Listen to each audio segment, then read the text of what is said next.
Mama Samia. Mama Samia. Tulioko mbelenu hapa ni mawakala wa mabasi stendi ya Geita. Tunapeleka salamu zetu kwa Mama Samia Suluhu Hassan kuja kutufungulia daraja letu.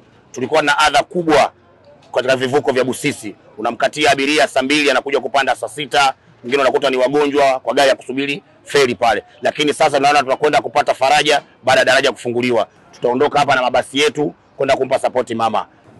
Kwanza tunatoa shukrani za dhati kwa Rais wetu wa Jamhuri ya Muungano wa Tanzania Mama Samia Suluhu Hassan kwa kuja kutuzindulia daraja letu hili.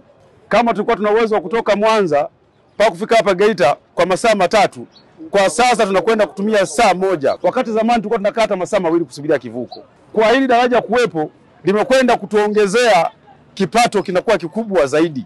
Kwa sababu kama gari ilikuwa inakwenda Mwanza safari trip moja, kwa wakati huu inaweza ikaenda zaidi ya trip 3. Kwenye uzinduzi wa daraja hili tumeandaa mabasi yapatayo 7. Kuna basi 3 kubwa na kuna tata 4. Kwa umoja wetu pamoja na majirani na wananchi majirani na wenyewe watapanda gari hizi ili twende tukashirikiana na rais wetu kwa ajili ya kusherekea uzinduzi wa daraja hilo. Tunamshukuru Mungu kwa sababu mama yetu amesimama nasi imara. Kwa niaba ya wamama wa stendi au wadada wa stendi ya Geita, sisi tumejipanga kuwa na mama bega kwa bega. Kwa hiyo kwenye uzinduzi tutakuwa pamoja na mama kuzindua daraja. Kwa niaba ya bodaboda tunasema tumejiandaa kikamilifu na tunaenda kumuunga mkono Mama Samia Suluhu Hassan kwa siku ya kesho tarehe 19.